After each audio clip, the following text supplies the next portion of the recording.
Well. It's Thursday once again, aka Friday Junior. You know what time it is. You either get right or you get left. But before we go ahead and get right, go ahead and click that like and that subscribe button for us so we can go ahead and continue to keep bringing you the content that we do. So without further ado, go ahead and check us out. It's the Birdcage. Let's go. Okay,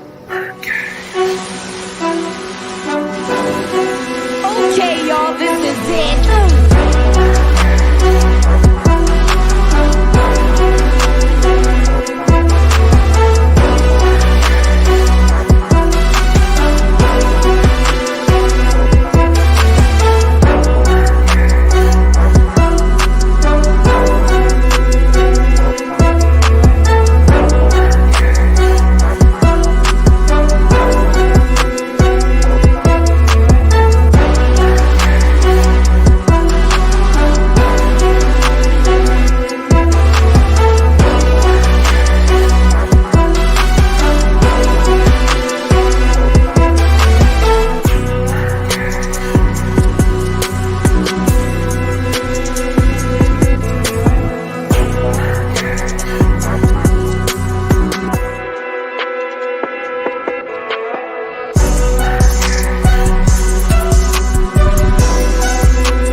Welcome back. You already know how we get down, baby. You either get right or you get left. It's the Birdcage. This is your boy, the historian. We got a hot one for you tonight, talking about this coaching carousel. Outside of the coaching carousel, we also have some other things that we're going to touch down on when it comes to these Falcons. So, without further ado, I'm going to go ahead and start bringing in the magnificent Birdcage crew.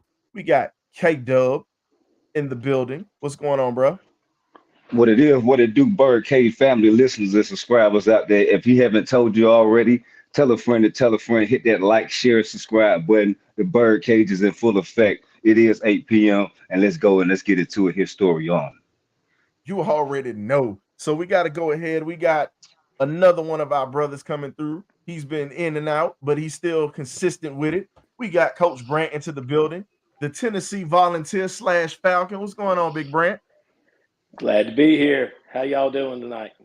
What's up, Coach? You all right with all that snow down there in Tennessee? You need to tell them folks from up north to come get their weather. They're acting a fool in my yard.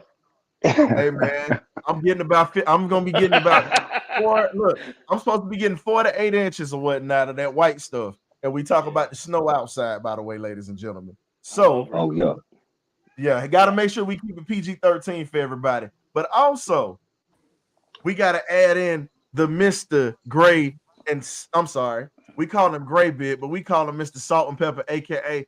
Barry Manilow, Barry White. What's going on? What it is, Great Bill? He said Barry White. Up, Glenn? Coach What Grant, it is? good to see you, Birdcage family. What's going on, man? Hey, we in a new era in the ATL. So, hey, Yeah, man, new time. make sure you hit that like and subscribe button, man, for the premium ATL content we be blessing y'all with each and every Thursday night.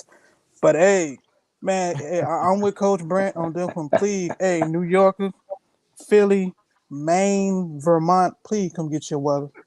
Already. It's not Philly weather. That's Fort Drum weather they sending you. Flashback. No, I'm good. Your PTSD ain't that bad. Hey, man. Nah, man. Drum is a different beef, man. Drum is a different beef. I got Mike in the building. Island Mike, William Avery, Nando. We got RJ. What's going on? Everybody that's up there. Shout out to my guy Yusriel, he's over in Dirtybirdz lair. I'm sorry, he's over in Falcons Nest or whatnot. My guy that keeps it live with the Georgia Bulldog recruits. Y'all check him out over Already. right. I'm Dogs. sorry, Brent. You know, we know you're a volunteer fan, but you know, I think everybody is celebrating at this point because the end of an era is here.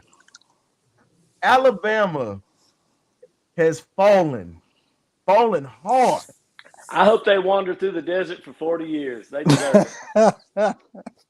Just like the Israelites. That's what I'm talking about.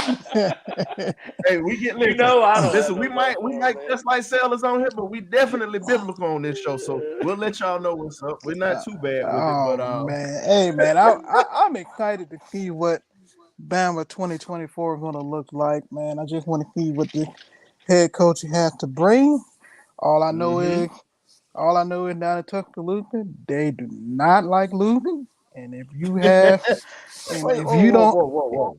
if you don't You like, saying they don't like? No, they got accustomed to winning again because Right. they fell off. They pretty much fell off like a sack over there in the West End. Bro. That's how bad it is falling off. All I'm gonna say is it's back to the Brody Crowell day. That's all I'm gonna say. Yes. They say Dennis Back to Franchione's coming back. to Mike Shula days. Say again. They say Dennis Basically, the same thing. The same thing. Mike Shula, Brody Crowell. That's that type. Yeah, come on with Mike me. Price. We ain't gonna get too crazy with it, Oh, but man. Boy, that's but bad. let's not get too crazy with it. But let's just talk about what's linked up with it. Now, you look at all three coaches that have been championship caliber coaches have all retired at the same time. Crazy. You had Nick Saban.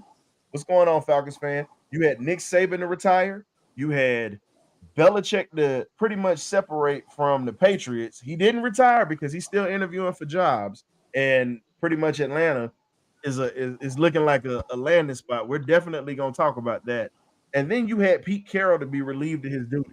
So they're not even figuring. Pete Carroll hasn't even taken any interviews or anything. So we don't know if they're all gonna retire because they all coached at the same time. Literally, they've all been at the same stops, pretty much. I'm Pete looking at Carroll's it. going to be a front office, man. Yeah, he's going to be in the front office, and Dan Quinn is going to be the new head coach. I'm calling it. But here's the question: do you think he's going to be a front office man with Seattle? Because you know he's pretty much a king around Seattle. Yeah, Seattle.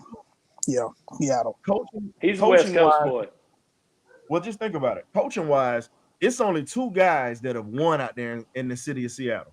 Lenny Wilkins, shout out to a former Atlanta Hawks coach when he won a NBA Finals championship with the old Seattle Supersonics when they were lit back in the day. Right. And then you have Pete Carroll. So those are the two championship winning coaches that were on the West Coast in that Northern Pacific area. And I can tell you this from being stationed in Kodiak, Alaska, it's tons of Seahawk fans all up and through there. So some of my buddies who are Seahawk fans, they were a little disappointed about that. They were like, man, you know, we knew it was going to come to an end. But a lot of them want Dan Quinn to come up there because they really think that Quinn is going to be an answer for them up in that area. But, you know, I don't see it because Dan is just a guy that I think is a better defensive coordinator than he is a head coach, because we saw that time management is just not his thing. And we still saw that with Dallas last week. I'm hearing Dan Quinn in Tennessee for the Titans. Oh, well, that would be interesting. That would be interesting. That's hot and heavy down here. That's interesting. So here's the question. Now, the media is saying Dan Quinn and Aaron Glenn are actually neck and neck for that job in Tennessee right now. I can see it. Here's the question I have for you. Do you guys really believe? Now, if anybody is 30 plus years old, you know who Bud Adams was. Yeah. His daughter is running that organization now. Bud Adams was a nasty, nasty owner. He was a nasty dude. Yeah. And hands down, yeah, I know he's deceased, but oh well, it is what it is. Call a spade a spade. But his daughter is running that organization just like he did when he was in Houston. Apple tree. It fell straight down. It don't fall from it. But the question is this: do you think Aaron Glenn is gonna get a fair shot as a first-time head coach in Tennessee? He'll get a shot, but I don't know if Yeah, it'll be fair. I mean, yeah, he'll get a shot. I mean, How but that Red Fox said on Harlem Nights, he gonna get a shot. Shot in his ass. but boy. I don't know. I just think the way everything is being handled now in the National Football League with the era that we in right now, yeah, I think he'll get a fair shot. But when they look at Aaron Glenn over to a Dan Quinn who's already been a head coach and did go to the Super Bowl, I mean, I don't know. all they gonna be trying to look for experience because Vrabel's been there for what, 5, 6 years, 7 years. Mm-hmm. Yeah, he's been there for a while. Whoever goes there is going to be a victim of circumstance. Right. You're going to have a good team circle through about every 8 years. Right. They're going to go divisional or AFC championship, and then it's going to filter on out. It's been like that for years. Yeah. So with everything that's going on with this coaching carousel, because that, to me, I feel like that's going to be huge because Aaron Glenn is a guy that we've interviewed, we've looked at so many different candidates. As you can see, We looked at everybody. You pretty much see what the background is today. I went with the background theme today because it's really, I was listening to an old song from back in the day. Y'all might remember it. If you lived through the New Jack Swing days or whatnot, you remember that song by Guy, Merry-Go-Round, Round and Round. You pretty much remember that song. That's pretty much what the Falcons are on right now, is a merry-go-round, because you're going round, round, round, round, round, and now you're going right back to Belichick for a second interview. I think I want to pose this question. Can I pose this question before we get started? Please. What other team that's in need of a head coach has interviewed Belichick? No damn body. Why the heck we want him so bad? He ain't no hot commodity. Well, the Chargers interviewed him already. They've interviewed him too. So it's not just us, it's him, it's them too. Yeah. Now, the only difference with the Chargers is they actually have a quarterback. They pretty much look identical to us. They had an idiot for a head coach. I'm sorry. Oh God. Hopefully he take the pressure off us and the Chargers have, because boy, I don't want us to even think about that, man. I mean, he going for another interview though. Yeah. So it's nothing that we can do. It's nothing that we can do about that, because Jim Harbaugh right now is trying to secure his spot with Michigan right now without having any penalties at this point. Right. So when you look at this, it's a lot of stuff that could come from this, and we're gonna tap into that when we talk about this second interview that's coming up. But I'm just speaking on that carousel. You've looked at Steve Wilkes, a guy that I said last year when he was at Carolina. I said Steve Wilkes, if we get rid of Arthur Smith, needs to be at the top of that priority, because Steve Wilkes is a guy that guys will play for, guys will play hurt for, and they rallied around him as an interim head coach. They were only one game away from the playoffs. The infamous in the last game, the game that pretty much kick-started that for them, was the infamous Marcus Mariota lying supine and throwing a pass on his side. That was a game. Yes, I use the medical term, ladies and gentlemen. I used to work in a physical therapy clinic. Shout out to Mr. David Shelton, who helps me out with the medical report that we have, pretty much. But it's just different. It's just different. All we can do is just sit back and we can just laugh, because at this point, Arthur Blank has his mind made up. He heard what the fans were saying. Well, we need to stop going after these first year guys. We need to go ahead and start going after experience. Let's get somebody with some championship pedigree. Here's the thing. You have two coaches out of Pete Carroll and Bill Belichick that have championships. Pete has one, and then he has two on a collegiate level, if you remember when he was at USC. Yep. And he should have had 3.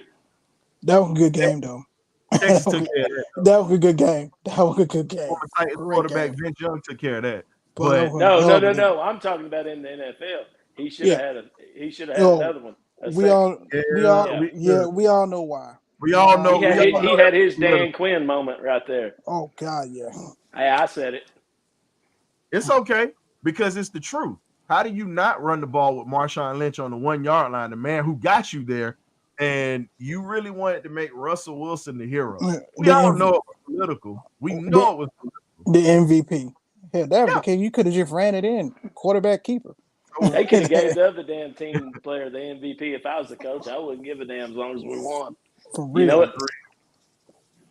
No, I mean, no, we got shoot 'em 5-5-6. I mean, I'm ready. I mean, whoever the organization goes with, then that's who I'm gonna get behind. Like I got behind Arthur Smith, and I got behind. We don't even want to call out his name. For anybody get a headache, but yeah. So I understand that, but I can still have my opinion. My opinion is until he get his name dries and inks, and it comes across breaking news, we've hired him. I'm gonna stand on his mind. We need to have somebody that's between 30 and 45, a younger-minded head coach that knows how to develop quarterbacks. He wet the bed with Matt Jones. Man, stop standing on the pool. First off, stop standing on the pulpit. You from East Atlanta, bro. Let me tell you this. I know. I'm putting that out there. Go ahead and stand on Stone Mountain for us, bro, and yell that out for us, please. We definitely need Atlanta to hit us. You know, definitely see it for real, man.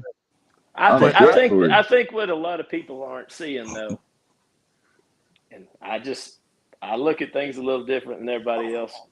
And I had a conversation with Ryan. There's a lot of dots that hadn't been connected because Ryan knows where I'm going with this. I'm just my opinion. I'm fixing to go down a rabbit hole, but I want everybody to listen. Where Belichick cut his teeth at? Ryan? Do you want college or pros first? Let's go to the pros. That's what we're talking about. Okay. So he cut his teeth originally under Tom Montrobroda with the Baltimore Colts. That's where he started back in the mid 70s, and Burt Jones was the quarterback at that time. Okay. And then let's fast forward to where everybody knows what happened. What happened then? Where'd he go? So he leaves from Baltimore. He coaches a little college ball for a little bit, goes to Ohio State.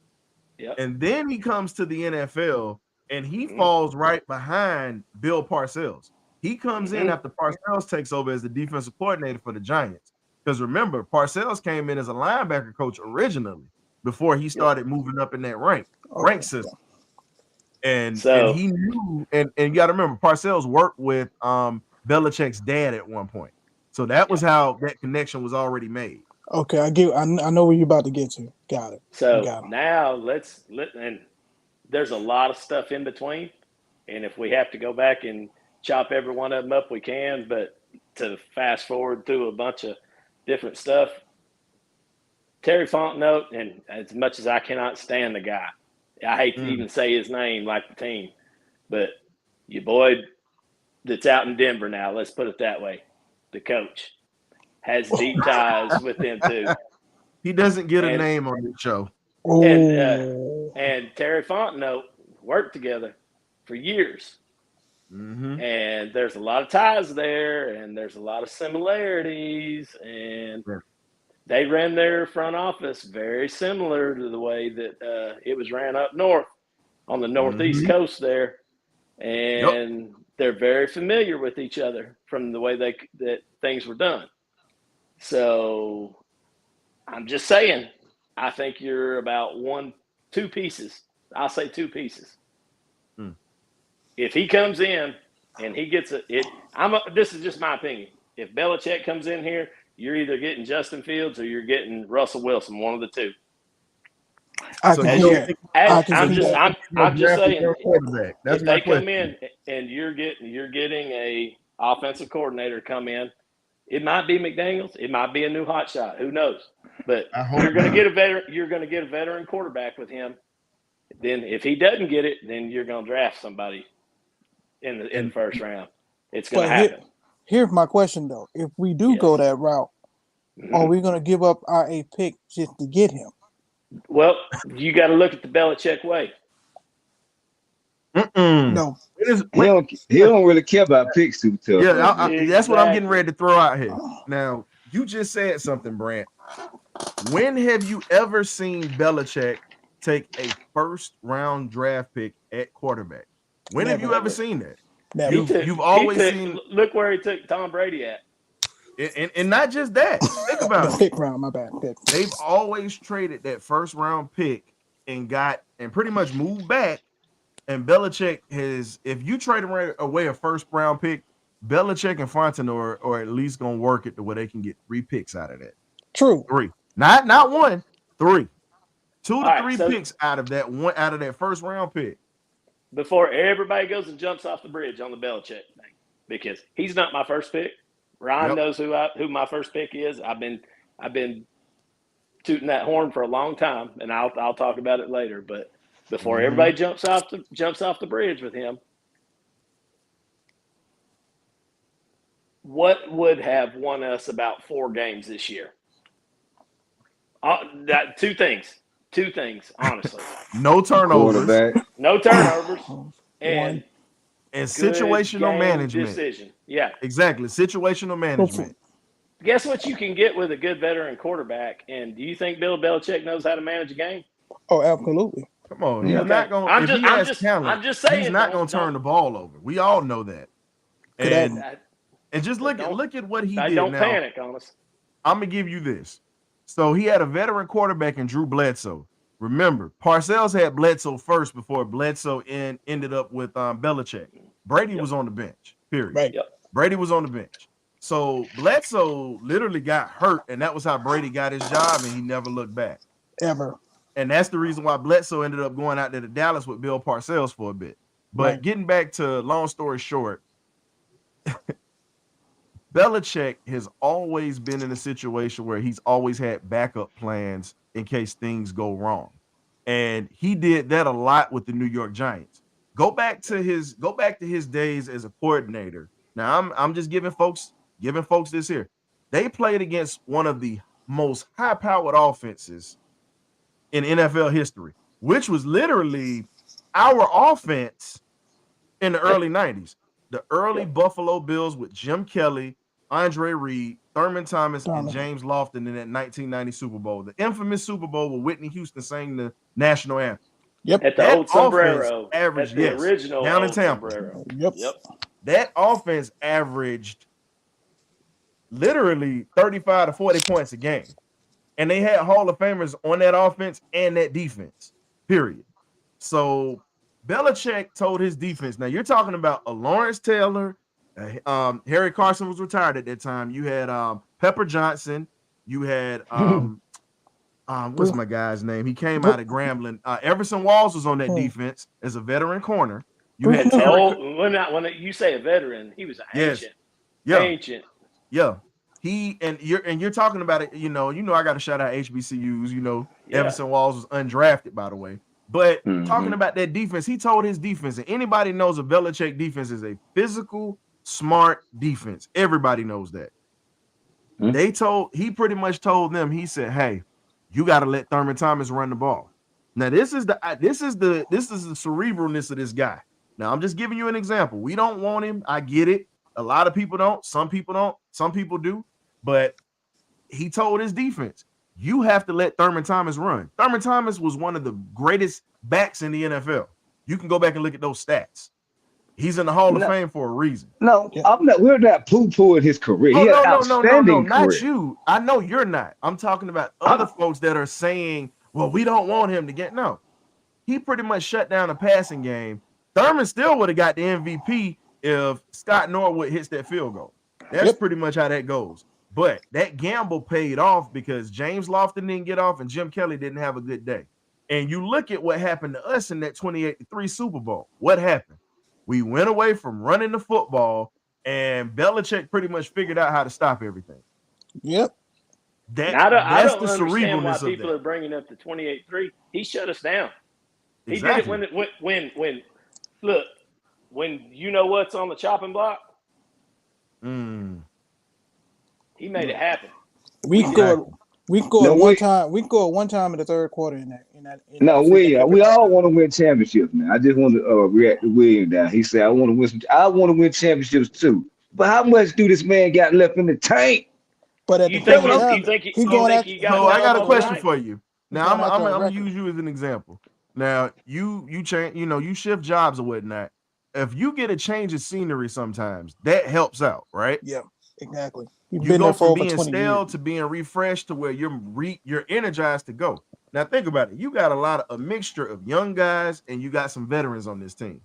And the team is not bad. The team is actually a good team. We just had an idiot of a head coach. Just being honest. I'm sorry to say it like that. Head coach. It looks like we're gonna hire the guy. So I will see, a year or two from now. Exactly, Mike. I'm like, until then, I'm gonna stand on this side of the street and I'm like, this is what I think we should be hiring. So here's the question for you. I got now we're talking about bringing in typical coaches. Now we don't want any of the retreads that came off of his squad, like a Matt Patricia's up here in Philly. We ain't got to worry about him. But I'm just saying, the worst hire Eagle ever did. Oh yeah, but he can still bring him back. So here's the Here's the thing. You talking about name recognition. This man's name alone, guys want to work for him just because they know it's just like how Nick Saban is in college football.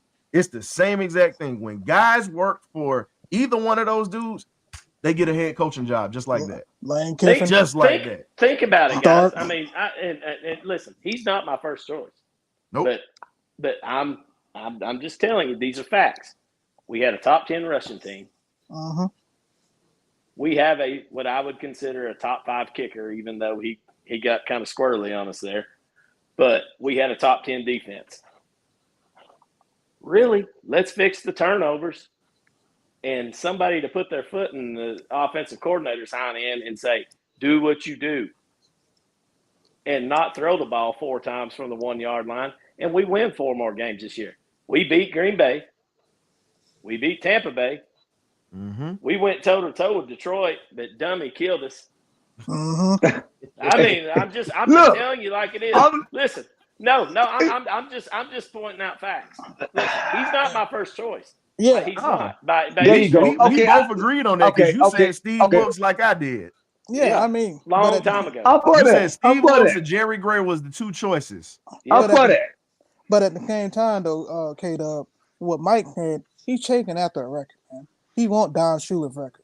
Yeah, he didn't want the 15 win. What you gonna do after the 15 win? You want to go to sleep? But he also want to prove that he is the greatest coach of all time by winning another without Brady. And that can win without Tom Brady. He wins another Super Bowl.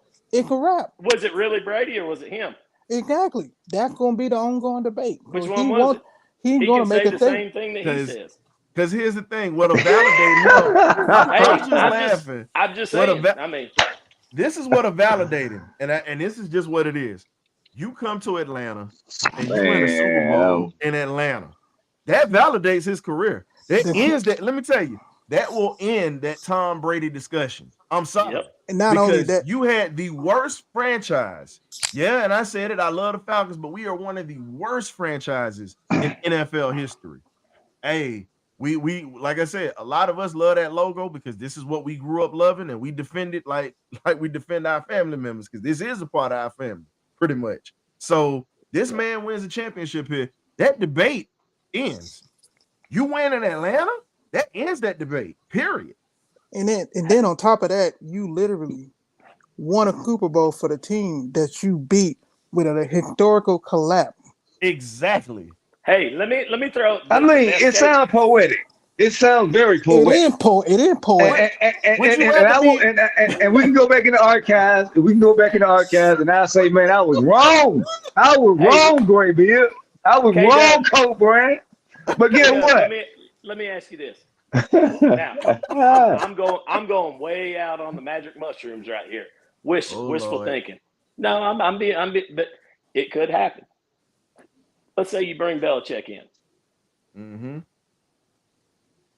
McKay kind of gets out of the way, and they let Terry and him do their business, which needs to happen.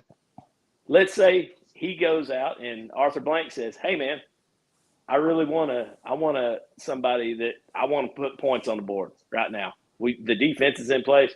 Let's just say he goes and gets a Bieniemy and he gets a Justin Fields and says, "Hey, when you step down in 2 or 3 years, Bieniemy, this is your job." Thank you. Would you settle for that? Hey, I sign off on that. I sign off on that. But Brent, you and I said this. Oh, this is a conversation that Brent and I had, and this was when we first found out Belichick was coming, because we were both pissed. Let's just be real, Brent. Let's just say this. I used some choice words that I wouldn't use on this show, and I wouldn't even use in front of my own mama. My mama know that I'm a sailor, and yes, I do say certain words, but I would not have that conversation in front of my own mama. Mama, I know you watching the show, so please forgive your boy. But all I'm saying is this. For that situation, when it comes to Eric Bieniemy, he would come over here because think about it. You got an established coach. You know he's a disciplinarian just like you are. He's old school just like you. You're going to come work with a guy where you know your defense is actually going to hold up. Atlanta's already got a top 10 defense. It just hurts my feelings that Ryan Neilsen might not be around next year. Now, that's the thing that's hurting right now. Yeah, I'm sad about that one because I like. But he might be. He might not get the job. You never know. Oh no, he go to Jacksonville. No, Jacksonville fired Caldwell, so it's a very strong possibility. I played with Caldwell in high school. He's my teammate. He grew up down the road from me. No kidding. Yeah. Oh. I played football and baseball with him. Hey, Auntie. Yes, you're right. I will say anything in front of you. You was the one who actually I heard my first. Well, back in Jacksonville, outside of Granddaddy, you was the first person I heard my first cuss word around. So yeah, I would say that in front of you. My mama, I'm scared to say that in front of. Nah, you ain't gonna do it.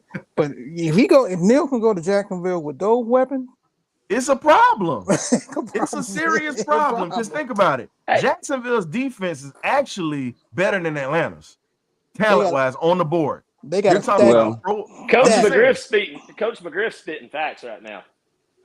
What's going on, Coach? Yeah, I mean, y'all trying to sway me. Y'all want to sway me to this other side or something? I don't know what's going on. We're not trying to sway you, but here's the thing: we definitely got to put out. We have to put out logical facts and actually things that literally can happen, and not just hypothetical stuff. We're speaking on.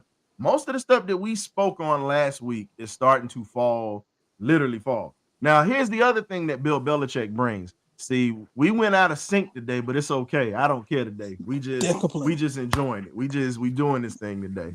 But what I'm saying is this: if Belichick comes here, you don't have to worry about Atlanta being blacked out. We get national television coverage, ladies and gentlemen. Exactly. We won't have to stream games like that because it's going to be the national game of the week because Belichick is on the sideline. Sunday night football, Monday night football will be locked. Look at how bad New England was this year. And they got Monday night football and Sunday night football twice. Exactly. Twice. So you're talking about TV time for number one. You're going to have, if the Falcons start winning cures everything for number one. So regardless of how you feel, I'm going to call you out and I don't care.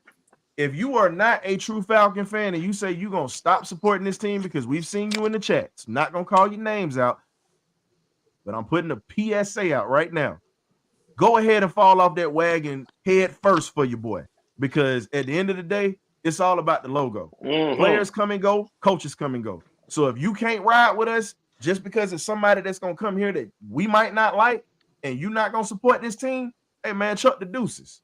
That's how I feel because it's like, yo, are you pulling for the Falcons or are you just pulling for specific people? Because that, like, a lot of people love Julio, but you see what happened when he went on Undisputed and said, I'm out of there. Yeah. Ryan might not do it, but I'm gonna be like Billy the Kid. I'm gonna make you famous. So bump all that. The repeat. We in 2024. Cat Williams done started a revolution. You're going to get this smoke. Listen, it would absolutely rip my. I'll let you go. No, go ahead, Glenn. No, finish that, Glenn, please. Go ahead. We're gonna let you go ahead and have your Cat Williams moment. Go ahead. No, I mean, we've been riding with this team. Petrino walked out on her and we was like 2, and we had Joey Harrington. Yeah. We don't had the like of freaking Byron Leftwich, Redmond Redmond, him as a coordinator. Bring him in as an OC. quarterback coach. But yeah, I agree on the OP. Exactly. I mean, Redmond, we don't had the Marshmallow Man known as Rhett Grossman, who had the paint on his jersey and all the other stuff. Man, bump all that, man. I'm to the day I die, I'm gonna be bleeding this red and black. Hey, Shout out to- they can bring shout the out to guy our from distant Denver. cousins, Keep Seahawks it- QB. They could bring the guy from Denver in here. I'm not going to say his name. Oh God! If he was the head coach, I'm not going to say his name. But if he got hired, guess what? I'd have to pull for him. Yeah, he just be the Falcon head coach for me. Yeah, I'm just saying. But I'm just saying it's about that's we talk Hawks TV. You got it. I don't care who the coach is. Dub. Hell, they can make Nancy Pelosi the damn coach if we win. I don't care. Let's Yeah, win. man. Yeah, that win go. Yeah, I don't care. Shout out to first off, shout out to our cousins, We Hawks TV, man. They've been holding it down over there because all of us have been going through some rough times, even with them Hawks right now, baby. You know? Hey, no, we got a little winning streak. We got we got one yesterday. But shout out to those boys over there. We got 2 in a row, man. We got 2 in a row, man. They in here trying to shot Murray. They trying to shot John Murray off, man. They need And they hit the game one. Man, all I'm saying is this. Damn, Joy. He know the pain. Hey, He know now the here's pain. the question that I have. Why hasn't Lovie Smith been interviewed? Good This question. man went to a Super Bowl with Rex Grossman. Chicago hadn't done anything since that man has left. That is a name that should have been brought up. Is he Old coaching? school. But is he coaching right now? I think so. Houston fired him last year, so Yeah, he but was I think he's unemployed. counting his money. Yeah, but I thought he was coaching. I thought he was coaching college. He left Illinois and got the job in Houston because that's right. Because remember, it was a historical feat that they had in Houston. You had a black mayor. You had Dusty Baker, who was the black manager of the Astros. Then you got the Houston Rockets coach and Lovie Smith, and they all have an iconic picture that they took on top of the building, one of the City Hall building down in Houston. But that didn't last long because they got rid of Lovie Smith. But the funny part about it was Lovie put them in a position to be able to get the quarterback, Mr. C.J. Stroud, that has them in the playoffs right now. I think it's funny he won that last game on purpose. Yeah, they fired him, and it was just dirty how they did him. And now look what's going on. You fired Lovie. That win that he gave y'all were pissed about him winning that game. Guess what? It gets you your franchise quarterback, as well as you were able to get another number 1 pick with Will Anderson. So you have 2 cornerstones of your franchise. They're playing playoff football right now. To go along with Darryl Stingley Jr. Mm-hmm. Michi getting back in form too on a wide receiver. So I mean, Mechie's getting healthier, and coming back from the knee injury and also the cancer treatment. Glad to see that he's back. But that Gable, that dude Gable's a beast. Hey, to toot everybody else's horn, let's go to my guy, who I want. Who? I want Steve Wilkes. Yep, mine too. I like Steve Wilkes. I've said it since last year. I'll take that. D'Amico Ryans has been one hell of a coordinator and one hell of a head coach. How much has San Francisco fell off this year? Fell off. Offensively, Offensively, but who's calling their defense? Steve Wilkes. Oh man, look at that. And the thing was, here's my thing. We need to have somebody that is a leader of men in that locker room. Now, here's the thing. Now, this is the one thing that Belichick brings that I don't know if everybody's familiar with this. So, since we're talking Belichick right now, I got to bring this up.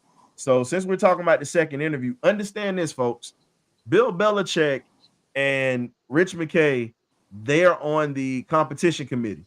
They don't like each other. It's a lot of bad blood between those two.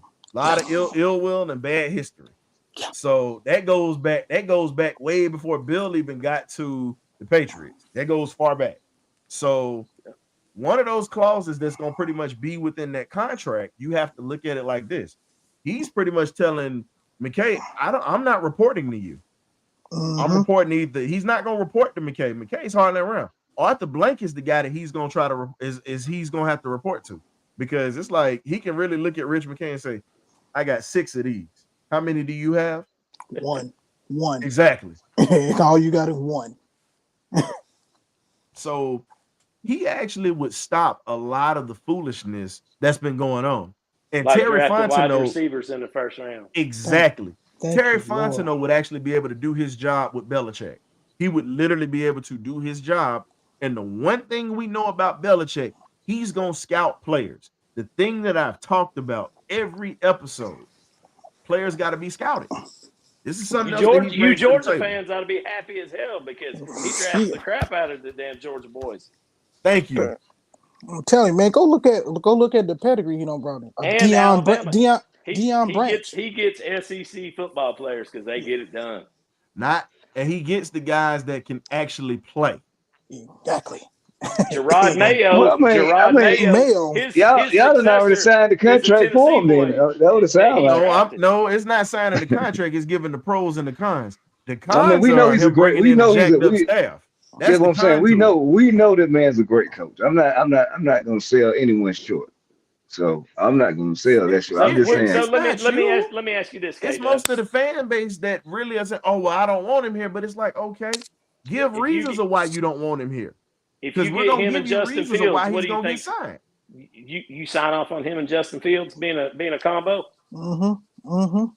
And he possibly brings in an Eric Bieniemy, or he brings in a Byron Leftwich to coach. Yeah, I'm worried about. I'm worried. That's the key thing. Who is he going to bring with him? He will not coach a rookie quarterback. He's too old and he ain't got time for that. Nope. It's going to be one. Well, I'll throw another name in the mix for you. It's either going to be Fields. It's going to be Russell Wilson, which we would get at a bar. He's not my first choice, but he won't turn the football over. Because they're trying to get rid of him. They would eat half that cap hit. You'd have him, or you might get a Kirk Cousins. Hey, hold on. Pump the brakes. No. Do how many football games do we win this year if Kirk Cousins is our quarterback instead of 10? I'm playing 10. 10 is a minimum. I give you 10 as a minimum. I'm just saying. 10. You don't if he can stay, because he got a little injury history too now. But what I'm saying, if you do not turn the football over and don't try to throw the ball at the wrong time, you're going to win a lot of football games. So and guess who knows how to do that? Kirk Cousins. We got my guy Shooterman in here. I'm going to address this real quick because he said this. He says he doesn't want the Bears leftovers. So shoot him. I'm going to give you a great example of this. You've probably been watching football for a long time. I'm going to mention, and I'm a historian for a reason, so I'm going to throw this out here for you. Go back and look at Jim Plunkett's career. Jim Plunkett was a Heisman Trophy winner, went to New England, knocked off the 1976 Raiders, who won the Super Bowl. That was the only loss of that year. Jim Plunkett led it. Goes downhill. They draft Grogan. They push him out to San Francisco. He's pretty much left to die career-wise. He goes to the Raiders. He sits behind Stabler, and, pretty much when Stabler's pushed out, Dan Pastorini comes in, breaks his leg, revitalizes his career. 2-time Super Bowl champ, MVP, NFL Hall of Famer. Sometimes it's a change of scenery that actually helps guys out. Now, I'm not saying advocating for that, but if you give Justin Fields another opportunity with a better offensive line and more weapons, that could possibly happen. Can you name the last 2 football coaches in Chicago? Honestly, K-Dub, who is it? The last 2 coaches in Chicago? Yeah, Dave Ragone is one. I'm just saying, but I'm saying the head coaches. Name me their names. I don't know. I don't follow Chicago Bears like that. No. I'm just posing the question. So you have somebody like that, or do you want Justin Fields with a Bill Belichick?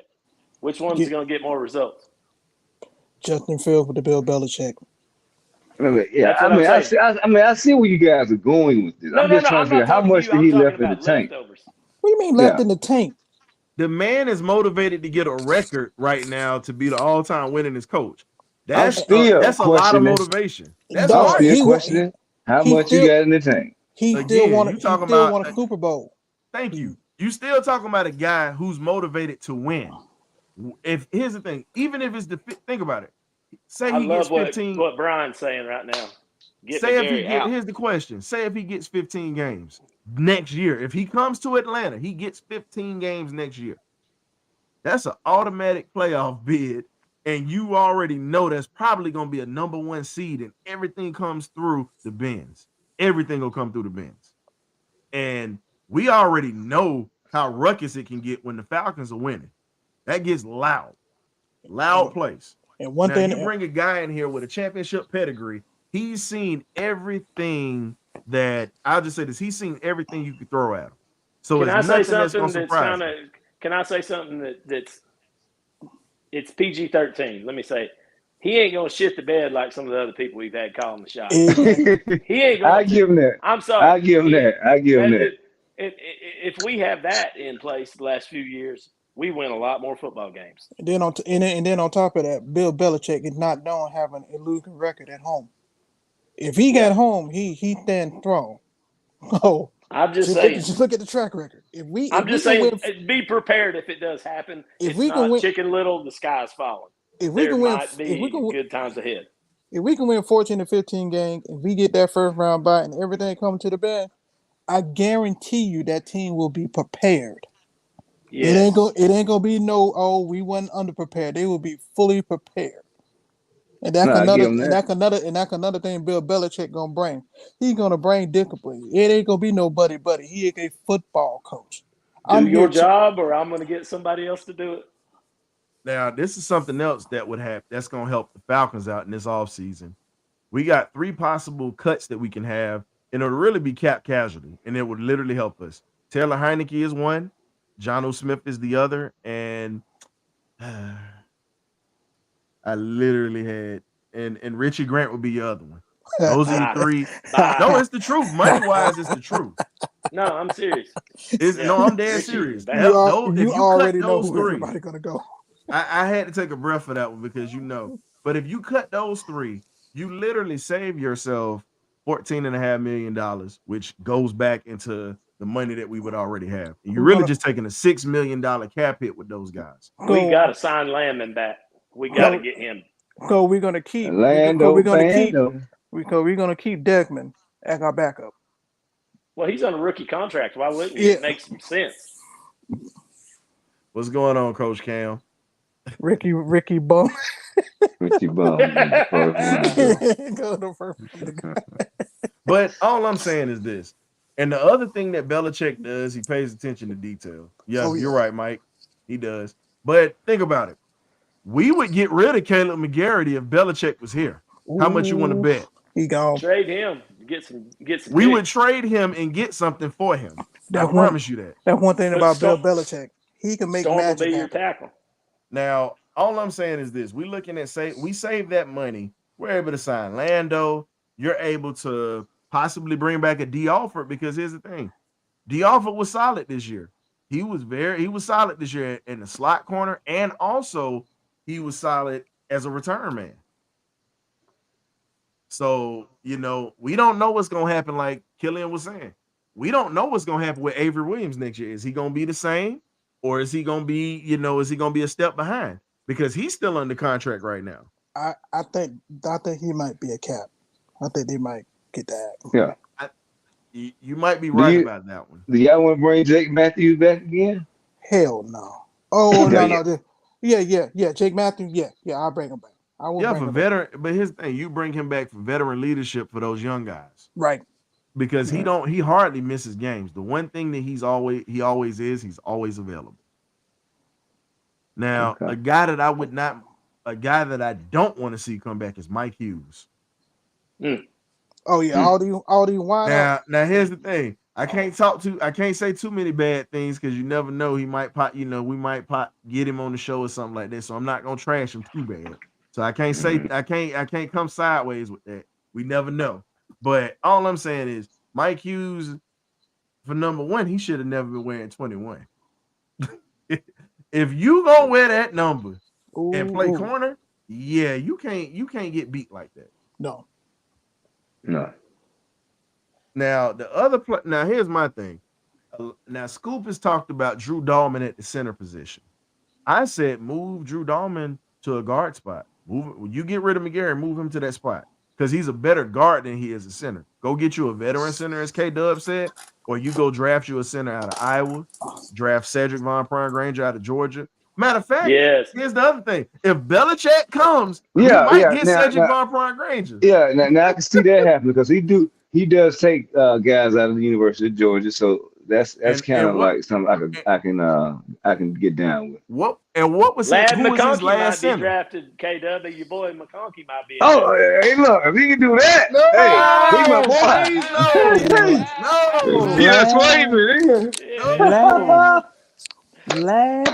coming back, baby. Laddie, I went through 4 years. I'm just joking. Laddie was cool, man. Man. Lad don't earn him some money. I'm trying to tell you.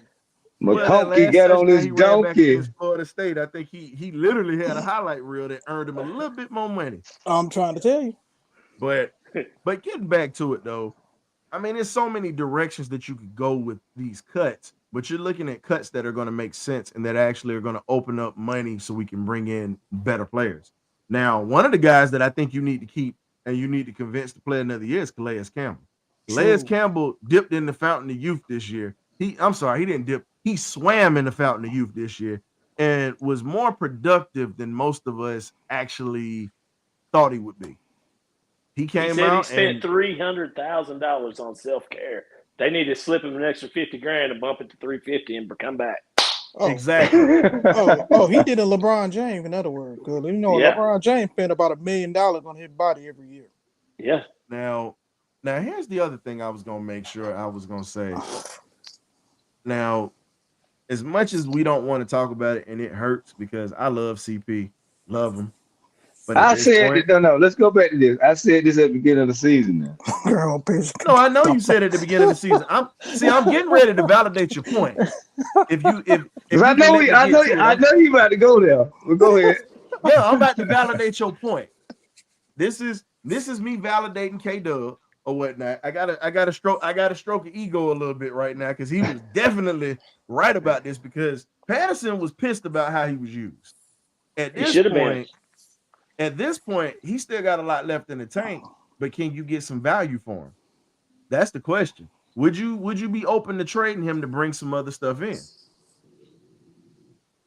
Well, I've been or would you keep him? Because you were speaking about trading him, period. He's still got a lot left in the tank. People were calling about CP at the beginning of the season. We could have gotten us some more picks for ammunition for this upcoming draft, and we would have got rid of him. What did he do for us this year? Nothing really. Look at who you had calling. Look at who you had calling this offense. We could keep on going, throwing this man under the bus, run him over. He already got fired. But what I'm saying is, what Belichick and he won a Super Bowl, yeah. That was then, like we're talking about those 6 championships he won. This is now. But they have a long history together, and Belichick likes veteran players that know where they're going to be, where they're supposed to be, and do what they're supposed to do. But he did say attention to detail. He said attention to detail. A detail is you 30 plus years old at running back, whatever slash. I can go get younger. But here's the thing: if you do it for his price that he asked you to do it for, he'll keep you on the team. Back. Okay, I mean I can see that if he changes, he takes a new contract or whatever it may be, but I don't think for the number he's at now that you're going to keep him around. So why get rid of? So here's the question: why get rid of somebody who wants to be in Atlanta? Because a lot of players don't want to come here. Exactly. That because if he comes here, I'm sure that will change because it's a different mentality come here. I mean, I will say that it may have some people that want to come here because he's here. And here's the thing. Jesse Bates is the type of player. I'll say this. Jesse Bates would be his lawyer Malloy. Jesse Bates would be his lawyer Malloy. Because if you want to compare safeties, Jesse's not a Rodney Harrison type. He's not. But he's definitely a lawyer Malloy type of safety. And Belichick loves intelligent safeties who always fly around the ball and who always make plays. I see you got some company down there. Eno's a big Falcons fan. He wanted in. He said it's all about the red and black. That's right. He got a red and black collar. That's right. That's all he's ever wanted. We all love dogs and we love animals on this show. So if there are any PETA members on this panel, I'm sorry, not the panel. If there are any PETA members in the chat, we love our animals. Go lay down, Eno. Well, sorry about that. He just woke up. He had to come see me. Now, the only animal we don't like is a darn elephant that's in Alabama called owl. That's the only animal we don't like. But I ain't gonna get into that. I had to throw my jab or whatever. Everybody been murking those boys, so we definitely got to get our shots in. But outside of the casualties, we already talked about Neilsen possibly getting an interview he's got an interview with the Jags. We don't know if he's gonna take the job because maybe Belichick keeps him around.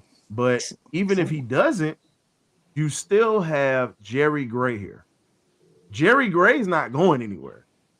That's a guy that you got to keep around. And Belichick enjoys veteran coordinators, by the way. Why not go get freaking Lovie Smith there for DQ if that Hey, I'm gonna go down a rabbit hole for you. So my old teammate, Mike Caldwell, who I played with in high school, got drafted in the 3rd round by the old Cleveland Browns, which turned out to be the Ravens. Guess who the head coach was? Bill Belichick. Dang, look at that. And that was before he left because he didn't know the possibility of what was going to happen. Exactly. So that might be a possibility. They have a history together, and he played for Buddy Ryan too, and Andy Reid and them boys. So now here's the problem. Now Coach McGriff told me all about your boy. Now we can't have no epic collapses like Jacksonville had when you got that division in your back pocket. You cannot collapse like that. I understand. And I know you're friends with him, but I gotta call a spade a spade. You had that division in your back pocket and you let it go with all that talent on that Jacksonville defense. You got just as much talent here in Atlanta. You can't come in here with that. Atlanta fans, we got used to having a defense, except to the end of the season, because I believe that the defense quit on Arthur Smith. That's just my opinion. I believe they quit on him. The whole team did. The whole city quit on him. Oh, yeah, of course. Yeah, we all quit on him. Man, I quit on that Joker the first day he was hired. I didn't want him. Yeah. I was gonna say, man, you could have gave me a can of potted meat and $1.25 Coca-Cola from the corner store. I would have traded Arthur Smith for that in a heartbeat. Seriously. I heard he's the assistant manager to the assistant logistics manager at FedEx now, though. I'm just saying. Are you kidding me? His dad. Hey, his daddy got a. That's Tommy Boy, damn it. That's Tommy Boy. I know the problem. I know the problem with Arthur Smith. He was the middle child. They always a little weird anyway. Hold up, wait a minute. Hey, what you gonna put a coat on? Fat guy in a little coat. That Tommy Boy is one of my favorite movies, man. I'm sorry. Fat guy. Fat guy in a little coat. Oh, hell. Sorry, I had to. I didn't like that dude, man. What's going on, Auntie Pam? No, it wasn't his ego. So here's the thing. When you talk about ego is something that you like. Belichick has an ego because he wants guys that are on his staff to make him look good because he can walk around 10 foot tall. That's an ego. Arthur Smith had self-esteem problems and had an identity crisis. What that meant was he did not trust his staff around him to do their jobs offensively. And he pretty much got caught the axe because of his insecurities. So I say this. I'm never going to say Arthur Smith had an ego because Arthur Smith's lack of self-confidence is what cost him this job. Be confident in the dudes you hired. Give them a chance to do their jobs. Yeah. Just like he stepped on Terry Fontenot's toes. And here's the beautiful part. If McKay has to deal with Belichick, McKay's going to have to keep his mouth shut. He's not going to have any input on anything when it comes to player personnel and certain other things. Thank God. And that's going to be a clause in the contract. Oh, thank God. That is going to be a clause in the contract. It ain't. That should have been done. Man, you know how that goes. What's up, Reveille? I'm sorry, what's up, Reveille? We got Reveille in the building. What's up, Reveille? I love it, Coach Cam. I love it. He said he was unintelligent. Boy, He can't even got intelligent. he was about as bright as a box of black light bulbs. Damn. Literally. Damn. True. And low self-esteem also has people in the situation where they won't take ownership of that evil. So I get where you're coming from. The pride wasn't the problem. It was the low self-esteem, because here's the thing. If you got an ego, you're like, all right, you know what? I messed up, but guess what? I'll fix it. That's the ego for you. I'll fix it. Pride? Nah, not so much. But getting to the next topic. Now, I appreciate it. Auntie Pam coming here cooking, boy. She coming here with a hot, hey, the one thing I can say with Auntie, y'all got to be careful. She come in with a boiling pot of grits. Don't piss her off. She'll dump it. Yeah, you might get dumped. Might get them on your head. She dumping hot grits on folk. Hey, she's right. Family reunion. Did you see Coach Smith say in the Washington game, hey, that's 100% on me? He should have, because it was. We all know that. I was going to say he had two meltdowns with Washington. One in Washington, where you had the game one with Mariota and could have kept going to Tyler Algier, but you decided to throw the ball to Cordell Patterson, which you should have ran. And then you have another epic collapse at home. Yep. That's just, it's like he's a can't Washington get right, just had his number. Yeah, man. I don't think he get a job for a minute, man. Where he did that. Man, nepotism is gonna keep him in the door, bro. I'm not trying to play grit ball with. Nepotism is gonna get him in the door, just like we say with all these retrades. Dang, he can Optimus Smith couldn't call my dead mama from the grave. Oh my God. Ooh, I'm not touching that one. Neither am I. I'm good. I hope he goes to the Saints. You know they're not gonna pick him up. I hope they do. Dennis Allen ain't gonna pick him up because he already know his job on the line. They fired all his assistants, so guess what? The next person to go is him. I'm glad they kept him there. Do you know what the ultimate combination would be? Arthur Smith coaching Mr. Krabs. Golly, that'd be great. 2 wins for us right there. Count them up. He said he going back. I would go back to FedEx, man, whatever, because it just get a break. Just get it up. Go coach some college ball or something. Nah. Man, you know how many kids he'll have ready to jump out of windows? True. Yeah, man. I mean, man, we'll have to literally get them boys some mental health counseling, man. Them boys will hit the transfer portal or hit the window head first. Yeah, he probably won't have a football team. No. I just feel like, if you're like you said, a spoiled rich kid that you are, and you've accomplished everything. You became head coach. I mean, it didn't work out, but you did it. What else you got to do? You don't really do it. Are you doing it for the money? Really? Come on, man. I guess he's trying to pave his own way. Oh yeah. If John Gruden goes to the Saints, we got an old I'm gonna say it like this. I'm sorry. Let me ask for an apology, Mama. Great beard. I know that you're gonna be mad at me, but I got to say it, Mom. So forgive me. I know you're watching. Here you come. Oh, I'm gonna get in trouble. But put your fingers in your ears. Too late. Mama, cover your ears. 3. But I'm gonna say this here. We got a good old fashioned ass whipping wait for John Gruden. Talking about that grandma's Lysol couldn't wash out that vicious ass whipping we gonna put on him. We owe him. Big time we owe him. You mean to tell me let that man go to the Saints? You mean to tell me, are we ready to get from Gruden grinded? Yeah. Hey, I'm with it. I'm ready to put my foot between his hip pockets as a fan. Hell, I might buy one of them cheap beers at the Falcons Stadium and launch it at it. I honestly think that's not I'm just joking. I'm not. You'd have to buy it because the things are too expensive anywhere else. Fact. But getting serious though, we got a lot of things that we're gonna ride out with when it comes to these boys. It's just at this point in the game, all you can do is sit back and just laugh. Yeah. Because it's like you got all this talent. You're gonna let Rich McKay screw everything up when you have a chance right now to bring in somebody that's worth the price of admission. The other guy that I said you bring in would be Jim Harbaugh. You gotta, even though he's trying to, Harbaugh right now is in between college and the NFL, But you give him the right price, he's leaving Michigan. You give him the right price, he will leave Michigan. And he doesn't have to deal with the NCAA being down his back because of all the stuff that's been going on this year. Bring him in.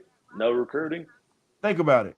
The man went to 3 straight NFC championship games, played in the Super Bowl, and outside of doing that, this man literally as a quarterback, he can actually coach your quarterbacks. He'll be your quarterback coach. You don't need one because he can develop quarterbacks. He got Andrew Luck to be a first-round pick. He literally just got J.J. McCarthy he's going to be a first-round pick just because he won a natty or a second-round pick. The reason why I like him is because he's very familiar with a lot of these kids that are be coming out in the draft because he's had to recruit them, trying to get them to come to Michigan. So you're very familiar with the talent pool that's coming out, and you have that experience of coaching in the NFL and being successful at getting into a Super Bowl. So that's who I'll probably lean on more as Harbaugh than Belichick because of just the age factor. But I do like the Belichick. I mean, you guys have swayed me a little bit, but I still feel like we need to do our due diligence on all these guys that we've talked to. And if I feel like you're so sold on Belichick, why do you have to have a second interview? You should just go ahead and hire him. You just so over the heads over here with Belichick.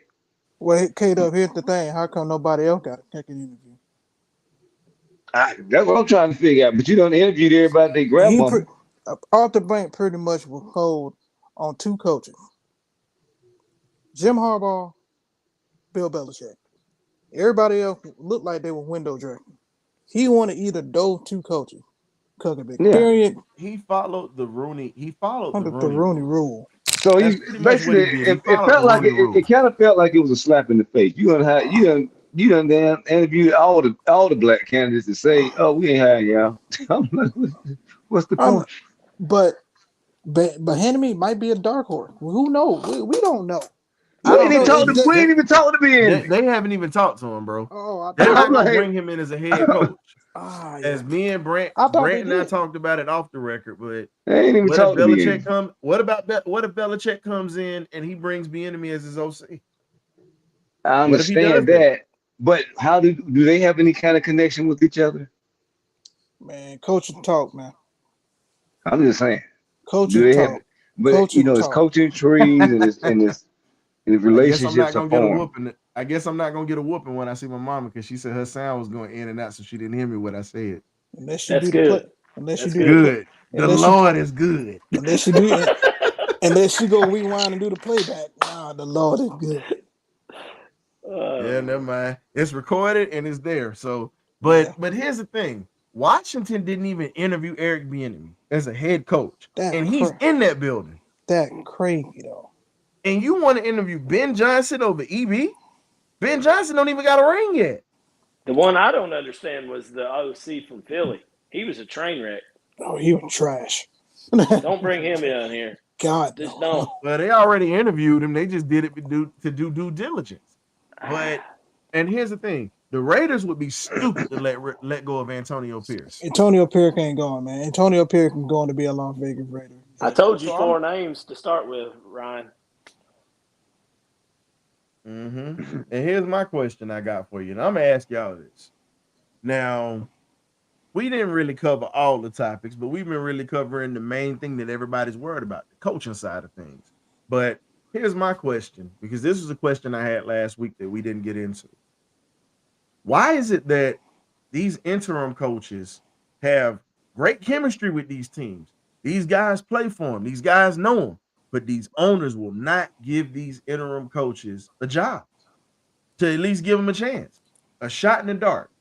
You're willing to go get somebody that nobody is familiar with. Yeah, they might know reputation or whatnot, but you got somebody that's already in your building that has done a great job for filling in for the person that you fired. Yeah. And you don't give them an opportunity? Doesn't that seem a little weird to y'all? I always thought that. I'm like, I'm good enough to be an interim, but I ain't good enough to coach your team. I mean, it's like another slap in the face. That's just how I be. I mean, I always felt that way, but I mean, I don't know, to each his own. I feel like they just like to get a better name for the situation sometimes. But, you know, that's why I'm trying to say about this situation. Don't go after the guy that you want. Go after the guy that you need. So I think they're going after the guy they want. they want, that they have great relations with, that they can go on the golf course with, that they can have family dinner with or something. But I think we need to go after the guy we need for the city and for those players that relate to him better. Arthur Blank, I'm gonna tell you this here. Jay-Z is in the business of trying to get a football team at this point. Here's my thing. If you want to do something right in this city, sell it to that billionaire and let him run this team. He already has Rock Nation Sports. So he understands bringing in people that have football minds. He understands bringing in people who are professionals, because you don't get as far as this man did in the game. Yeah, he's a New York guy, but at the same time, what better way? You sell it to him, you sell it to Shaq, you sell it to Peyton Manning, you sell it to somebody, eventually you're gonna need to sell it to somebody. All I'm saying is you need to put somebody in here that's literally at a place where they're ready to win. And I'm not just saying just sell it to them right off the bat. I'm just throwing some names out there of people who are trying to get football teams. So I know I got a little bit of pushback from that, but it's just me just saying, hey, start looking into different kind of avenues to make your money, and bring somebody in that has a business mindset of trying to gain money instead of throwing it out the window. That's how I feel. Yeah, but it got to also get voted in too. Even if he wants to sell, the other owners have to vote Jay-Z or whoever else in. So it's the Billionaires Boys Club. They don't want Jay-Z in their club. They don't have to vote him in. Yeah, that's what I'm saying. So it's a touche. He has to want to sell, and the other owners have to majoritarily vote him in. Yep. Now here's the question I got for you. Now it's a guy that's in. Now Magic Johnson is in the building for Washington. He's a minority owner. Now here's the thing. He's already got one foot in the door. Do you look at bringing in a guy like Magic, who, Magic just wants to have a team. Everything he touches has been successful, minus the movie theater situation. But everything else has been successful in the athletic world. The question is, would you bring a guy like that in for this team? Because eventually Arthur Blank is gonna have to sell. That'd be funny. Arthur Blank got to sell eventually. So my thing is, why not sell it to somebody who's still young enough to bring that? I either want Shaq or the Mannings to get it. I've said that a long time ago. Yeah, I'll take Peyton. Yeah. Peyton and Eli are trying to do it together. I know that for a fact. They have ambitions of wanting to do that. One thing about it, you would always have a good quarterback because they'd fire their ass if they didn't do their job. Oh yeah. I'm just saying that you. Hey, quarterback player be on point. Shaq or another guy you could bring in who fits the culture. Bring in LeBron James. That's another guy. The man played football. He was All-American. You can look it up. Could have went to college playing football, but chose basketball, and we're pretty much seeing what that's like right now. He's actually trying to get his NBA stuff going, but hey, it's what it is. But all I'm saying is this, man. If we're gonna sit here and talk about changing culture, first off, is getting ready to start off with this new coach. Arthur Blank has to hit this, because this will probably be one of the last coaches he hires in his tenure with the Falcons, because we don't know how much longer he got. He's starting to get up there in age. Like you said, his son is going to be inherit the team. Like that, they try to keep it within the family. What I like him owning the team, because I know they'll spend the money to go get players. What he needs to do is get out the way, put football minds in place. If it's Bill Belichick or whoever it may be, and get out the way. That's it. Stop meddling. Stop meddling with the team. Let football people run this team and run it the right way.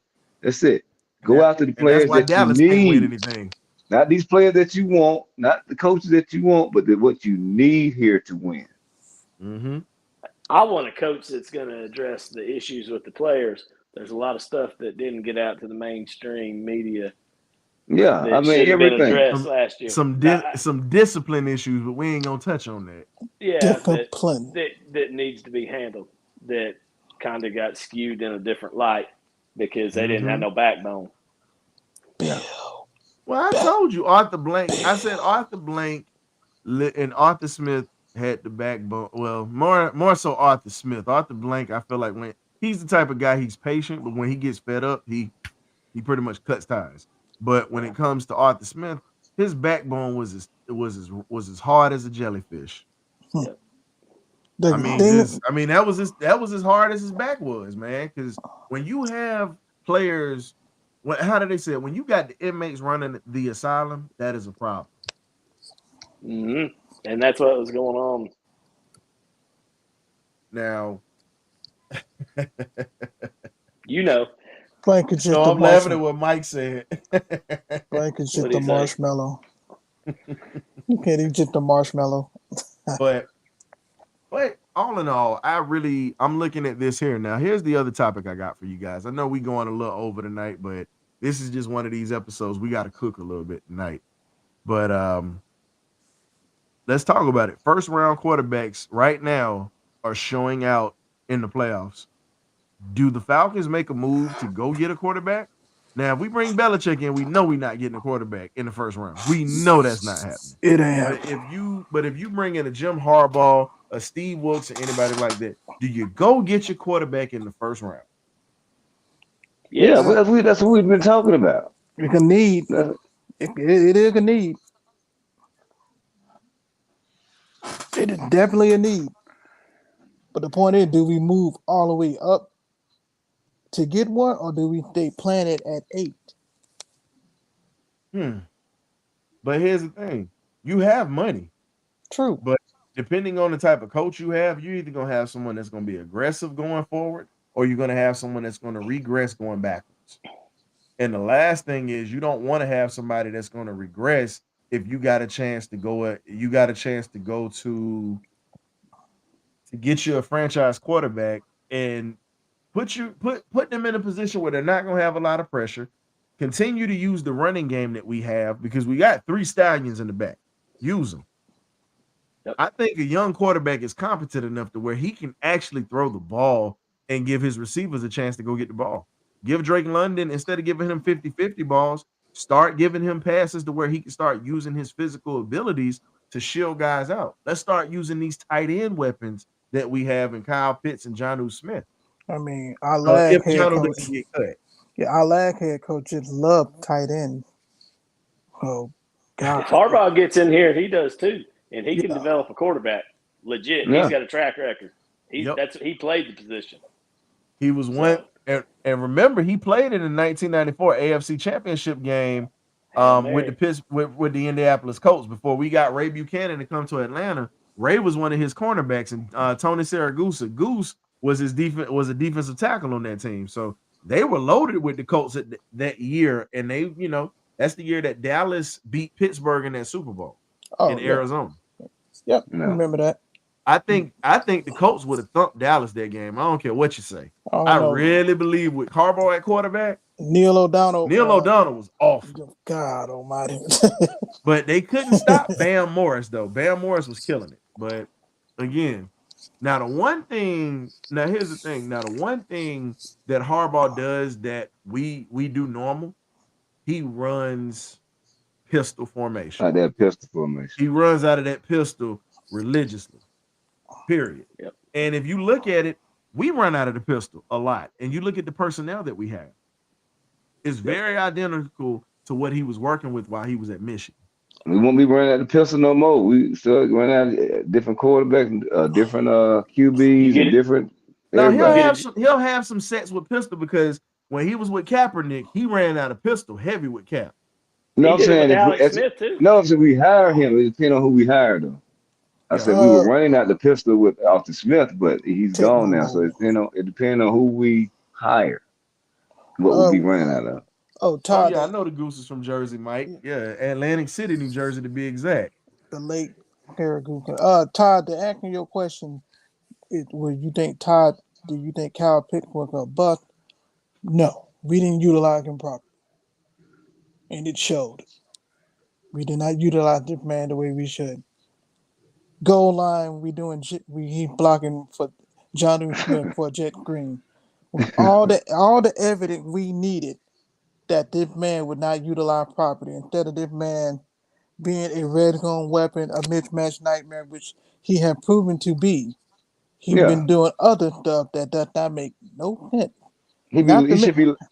And not to should be mention, lying. yeah, my bad. Not to mention, freaking Mariota got that man injured at home when he threw that ridiculous ball when he tried to go get it, and he wrecked his freaking leg.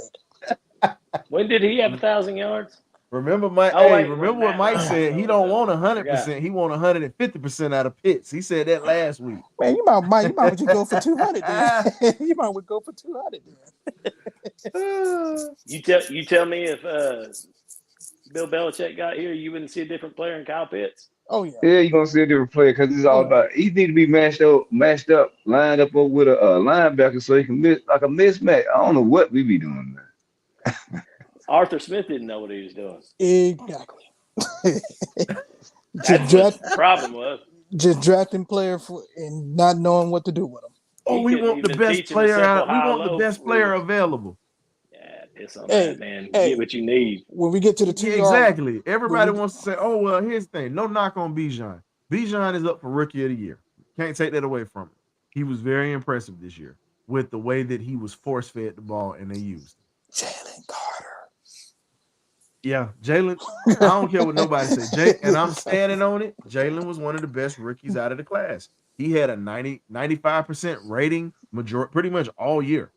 And he was on a veteran-laden team. And guess what? He was the only one that was making plays in that playoff game. He ended up starting, man. Exactly. What Jahmyr Gibbs do? And what round did he get drafted in? Jahmyr Gibbs was first-round pick. First-round pick. For Detroit. Yeah. They traded up to get him. They traded up to get him, and he's paid off. He's been utilized the right way. Great. And so was Tajay Spears this year too. That was the guy that I talked about that we could have drafted in the second round opposed to taking a running back in the first. Oh yeah, and also guess who else got on the field? Kelly Ringo. Keely. Keely. My bad. Keely Ringo got it. The problem with Philly. Philly's gonna do him just like Georgia did him. They're gonna use him as a corner instead of a safety. The boy is a natural safety, and when they put him there, he definitely was all over the field. Wait a minute, didn't they DK get fired? He got demoted, and they brought in Matt Patricia, a Belichick guy. God, wow. What they just get? What they gonna get Patricia? When Patricia was on the couch when they got him. I think he might have been on the couch because remember Patricia got fired from Detroit, and that's how Dan Campbell got that job up in Detroit. He was the coach right after Patricia, if you remember. Patricia should have never got that head coaching job. He was awful. What did I say at the beginning of this show? It's the Belichick and Saban effect. If you coach with Nick Saban in Alabama, you're gonna get a chance to get a head coaching job anywhere, and not a bum head coaching job, a good head coaching job. Lane Kiffin, and then old man. If you're trying to revitalize your career as well in the NFL, go where Belichick is.'re going to get a chance to be a head coach again. It never fails. Dart got a head coaching job with Texans now, and then he just got extended to 2030. But he winning. After Sark, like Sark can't coach or something. They were trying to run Sark out of Texas. Sark didn't start winning until this year. They were trying to run him out of Texas. Sark he landed Arch Manning that saved his. Not at the pro level. Exactly. Not at the pro level. He couldn't coach. He was not that bad compared to what we just seen. Now here's a guy that should have been. There you go. Chuck Smith. He was not that bad. If you get rid of Ryan Nielsen, you better go get Chuck Smith. It ain't happening. Baltimore ain't letting him go without a fight. Chuck Smith will come home. That's what you don't realize. Chuck wants to be in Atlanta. And Baltimore is loving him, man. He loving the they loving him. But here's the thing: we love Ryan Nielsen, but guess what? Ryan Nielsen is willing to slide to Jacksonville. If they like, look, if work come to work, we might hire you as a DK, but we might move you to the head coaching job. Wouldn't you take it? Can we please, for the love of God, hire Terrence Mathis as our wide receiver coach? If not him, Roddy White, please. Can we get a proper wide receiver coach? I just gave you two of them. I'll take them. Yeah. That a TJ Yates. You got a quarterback teaching a wide receiver how to run a route. I'm thinking we can get Chuck Smith up out of Baltimore. He ain't been there that long. He only still been get in it. his first And he year. still got his He academy still got- right in Atlanta. He still got the house down the street. We can get him Thank back. you. We can get him on back. Thank you. We should have got him in the first place. We've been trying to get. That's We should the have got that. regime No, we no, have, man. he was Come kicking. on. He was kicking down the door on the job. But then those old regime weren't listening. But if you bring in maybe a Belichick, one of these guys they bring in, they give him a shot. But Thank you. I guarantee you, we're not going to be the only person trying to get Chuck Smith. That's fine, but here's the But thing. we got some incentive because he got the house down the street. We got I'm not not just saying that, that's not going to happen. but here's the other thing. He's got roots with the Falcons. True. And he's and not just a beloved figure with the Falcons. He's a beloved figure in the city because most of these kids that you see that's pass rushers that's in the league right now, guess what? He's worked with them. Yep. Most of the kids that are y'all forgot one thing. He's What's Tennessee Vol too. Yeah. we gotta take it. That's what it is, man. I got that. You got it.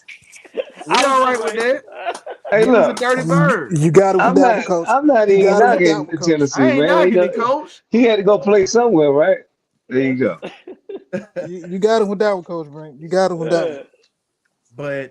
But my thing is, you got two guys that literally live in the city, played for the organization. They weren't bums when they played. They were very good players. They were the top players on the team, and you literally don't give these guys a chance. But you want to give all these doggone pencil pushers that ain't never played a down a chance. Arthur Smith is a prime example of that. You it's just, and here's my thing: if you don't want Terrence Mathis, bring in Roddy White. Give him, because he's actually closer to the generation than Terrence Mathis is. But Terrence Mathis can make you want to run through a brick wall and say, "Thank you, Jesus. I make sure that I tip the offering plate Sunday." That's what Terrence Mathis will make you do. You don't like that? Go get Andre Ryan. Shoot, bump it. Don't go all the way back. Get Bad the moon. Let's get the bad moon. Why not? That was one of my favorite Falcons right there. Just bring in somebody. Just go bring in somebody that's gonna get these receivers playing at top notch football. You bring in Andre Ryan. They'll be right. I don't care if you bring in two of them, both of them, cold receiver coaches. I don't give a dang what y'all I'm do. with K-Dub, man. I don't give a damn who they bring in at this point. That's to win. I'm like, look, Roddy, you get on this side. Hey, look. Say you get on that side. We working with everybody. Get on the line. Yeah. Hey, We need all the help we can get. we do. Hey, man, the way that Arthur Blank is doing this, he about to burn this thing down like Left Eye did in '94. That's what he's doing. Right Why now. you had to bring you went that way back. That was a good year though. That was my senior year. '94 was a good year. Yeah, it was a good year. That's my last game in college was '94. That was the best. That was the best Freaknik year. I was in elementary school. I was hurt because Deion left Atlanta. The Hawks had a good team that year, and we traded Dominique away. Man, that was a horrible year. My uncle still not a Hawk fan because of that trade. Man, but here's the thing: we've done questionable things. We've been doing. Here's the thing: for all the Atlanta sports fans, we're not gonna keep y'all too much longer. But Atlanta has always been a place where we've done, as fans, we've seen that these organizations have done so many questionable things. Be blunt, they done some dumbass stuff, man. They done some dumbass stuff. You know what? They done some dumbass.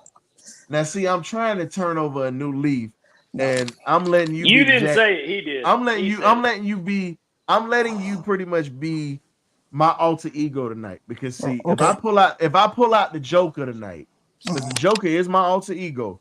I just don't have the green hair. But if I pull that out tonight, it's not gonna be pretty. But I'm gonna let you have that one right there. What? Am I lying though? Nope. But let's just look at it. Look at all the bad decisions that we've made. As the organizations have made. This is the reason why Atlanta has been a joke. The joke, the butt of all jokes for the sports world. This is why we're not respected. We do dumb stuff. Yeah. You look at the Braves right now. I trust AA, but it's like, when are you gonna start bringing some pitching in? Let's talk about the Hawks said right what's now. up on that, and I'm sorry to hear about his brother and sister, but that's awesome. Man, Rest Sorry in to peace. hear, man. Rest in Yes. peace to our guy Island Mike's family who lost their lives. They were huge Vols fans. Oh And man, he Yeah. does. my And condolences, big dog. Mike is a Miami R.I.P. Hurricane fan. So R.I.P. R.I.P. man. man. But again, you look at the Braves. You know, you got to bring some pitching in. You look at the Falcons right now. You got to get a quarterback. You've got to get better. You've got to get some of these offensive linemen up out of here because we need better pass protection. And now let's talk about it. You got the Hawks right now. They're trying to figure their way out of a wet paper bag right now. So the city of Atlanta has always made questionable decisions and dumb decisions. It's like if you go back to when all you guys were younger, I wasn't even a twinkle in my father's eye. Rest in peace, Christopher Shea Walker, my father. It's sad when we look at it where you had the prior regimes that didn't want to spend money. Now Ted Turner was the only one who would spend money. That's the only one who would spend money. Oh yeah, he'll give it up. He'll give up money for he'll give up money. He didn't care. He'll bring in whatever talent. We saw that.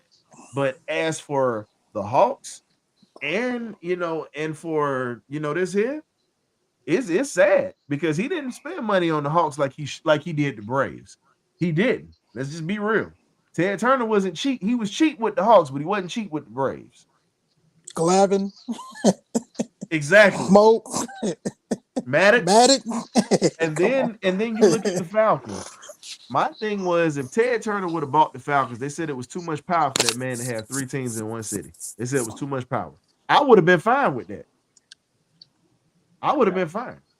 And honestly, I really believe that he probably could have did something with the Falcons financially and brought talent in because you're going to get a good paycheck. You know that money's going to be there. And he was going to bring in good coaches. But until we figure this out, and I'm not saying until the front office figures this out, because we as fans and panelists, we figured this thing out. It's common sense. We have individuals who do not have common sense, period. If you gave them directions, a box cutter, and you put them in a wet paper bag, they could not cut themselves out of it, period. And if you gave them a flashlight to get out of the dark, they still couldn't find a light switch on the wall. That's literally the type of intelligence that we speak of from the front office. So until that is modified and rectified, in other words, AKA Rich McKay, it's time for your monkey ass to go. Now that's a little bit of the Joker coming up out of me. It's time for you to go. Hey man, Atlanta United is your new home. Exactly. Hey, and he's destroying them.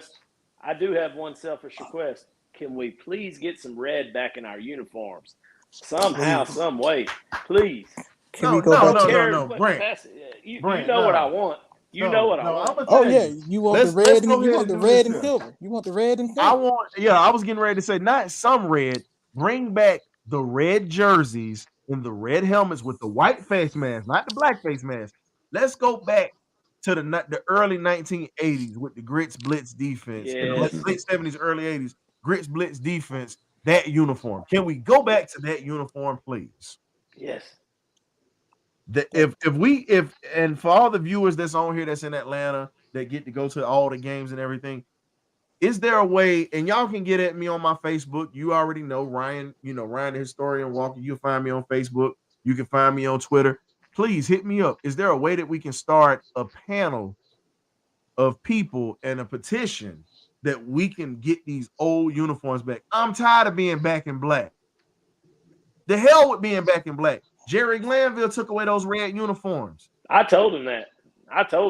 Jerry Glanville, you took away one of the best uniforms in the NFL, period. Fact. Just because you hated that red color. Agreed. Yeah, but it seems like they've revised the uniforms numerous times since then. Why they continue to keep going back with that black? He's not here anymore. Well, here's the thing. I'm with Mike. I want that old bird back too, man. Yeah, man. Everybody like that vintage throwback, rustic style. I'm ready to go back to like I said, I believe if you bring back the old school red helmets, white face masks, here's my thing. If Belichick comes in, we either wearing all black or we going back to that. I'll take I it. really believe that. If he If comes we in, win, we're going if we back to win, that. I can deal with it. That's fine, man. But the uniforms that we have now, I'll just be honest with you. Those uniforms look like they shouldn't even be on the Pop Warner football team. We have practice uniforms. Whoever said that futuristic look was amazing, you need to be gagged and flogged. Who said that futuristic look? I said it because of the videos they put on Instagram back when they first came out. Oh, this is the new Falcons uniform for the future and da da da da. You need to be gagged and flogged and sprayed down literally with a fire hose to literally wash your mind. God We literally got damn. knockoff FUBU jerseys for these Falcon uniforms. That's really what it is. Dang. And somebody Brian just put that in the chat as soon as I said great minds think alike. Boo foo. Hey man, Wow. hey look, a lot of these clothes that these people wear today we don't like because we older, man. You know, I don't know. Maybe the younger generation like these uniforms. I No, don't. man, they don't Man, look they good. didn't even They like. don't Look, look good. if you go back to, I said I'm not saying they look. I'm telling you, a lot of the clothes that they put out today, we do not like at our age. That's what I'm trying to get at. but it No, I'm wasn't with you. younger I'm folks just who it saying. wasn't younger folks who put that uniform together. These are Yeah. people that's in that front office that are middle-aged people who put that together. This is not the 21 and 22-year-old people. Ain't nobody in no front office designing no damn uniform, man. That's actually a part of your department right there. No, I'm It's a sure they have department that somebody. actually I'm designs those sure. uniforms. I'm sure they have people that design uniforms, a professional company, and they send those over to them, and then we select that that's what we want to go with. But Somebody But said here's the yes. thing: you Somebody have signed sketch up art. on They it. have people that put just all right. So the same way that I put posters and stuff together, you have individuals who are putting that stuff together in that front office up there. And what happens is in those board meetings, they get to vote on those uniforms. They do. So apparently, people voted it and they sent it off because they have to get it also approved by Nike as well, because Nike is our uniform. So they got it approved. So Nike approved it, and that was how that went through NFL, and boom. So I'm with it's Coach just like this, McGriff. man. I'm with Coach McGriff. Yeah, we got, we're nothing but a knockoff, a southern version of Oregon, a professional Southern Oregon. Nah, Oregon got our Oregon uniform. I'm just speaking on that because some of their uniforms got to go too. Some of them a little outlandish. No, But they have pretty much got stuff by Nike. Everybody's gonna buy it. Like, don't matter what it is. so here's my thing, okay, and I agree with you on that. Now we talk about uniforms, then okay. So there are certain teams who didn't change their uniforms. Chicago Bears, they changed to that midnight blue jersey with that C on the side of their helmet. During the time, pretty much during the 50s. Yeah. That was it. And then you have, and the only thing they changed was the color of the logo because originally the C was still the same, but it was white. Now, the Arizona Cardinals. We keep changing our uniform because we try to sell just different uniform, anything because we don't win. You know what I'm saying? I'm telling you, these franchises that don't really change their uniform, they probably won in the past. And they going on tradition. They got some kind of tradition. We still don't have nothing to stand on, man. We don't have nothing to really stand on. And I agree with you on that. Some people don't have traditions to stand on like that. But again, you have most of these teams that are out here that a lot of them that didn't change their uniforms, man. And they don't. Like the Chargers changed their stuff a little later. They went back to their vintage uniforms and added a twist to it. Because the uniforms you're seeing now are pretty much the uniforms that they started off with in the old AFL. Yep. So they just added a slight twist to it because they've gone only through 4 uniform changes. That was it. Yeah. So all I'm saying is I really think we need to go. If we're going to bring back the old uniforms, I say bring back silver breeches, red jerseys, white face mask, red helmet. Use the old logo, but if you got to add a twist to it, okay, you might have like I'll say the stripes on the sleeves a little different, and maybe the stripes on the pants might not be as thick, but you go back to that classic look. I want red jerseys too. And they're That- gonna look, I want them cherry red jerseys. That ought to be our throwback jersey for 2024 or the 2025. We ought to wear them every home game. Exactly. Maybe then they'll get the hint. Every game. Hey, you never know. Think about it. They started finally winning when they went away from those black jerseys. Because remember, we started off in the 60s originally with black jerseys first.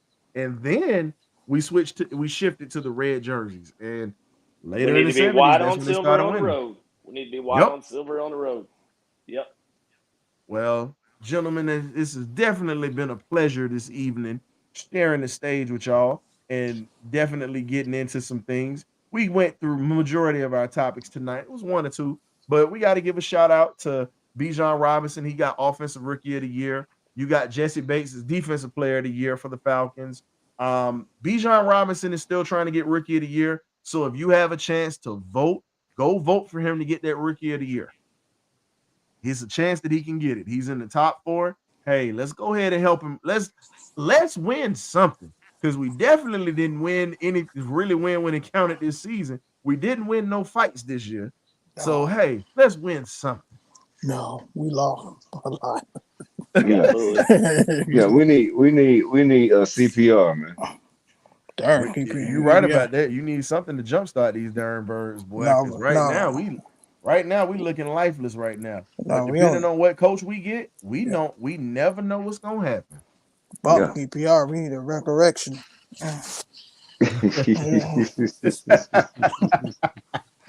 We need a resurrection. Well, it's been good working with y'all, gentlemen. We'll be back next Thursday, 8 p.m. You know how we get down. Check us out. We might have some guests. We're going to have some upcoming guests and some interviews coming up pretty soon. So you guys stay tuned to that. Shout out to the panel once again. We got K-Dub, Coach Brant, and Graybeard.